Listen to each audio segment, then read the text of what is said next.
Hello guys, in this video I am going to show you how to cut out certain parts from your picture on the Visoir application. But first I just want to mention, don't forget to subscribe to my channel, because at 10,000 subscribers I am going to show you my whole YouTube revenue statistics and growth strategy, how to make money online. So let's jump into it. First of all, open the application on your phone. After that, select a picture from your gallery and then slide to the right side of the screen till you find the cut option.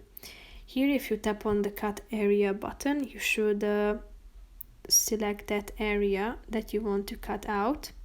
You can choose more than one, and after that click on the apply button, and here you can find the parts that you have cut out.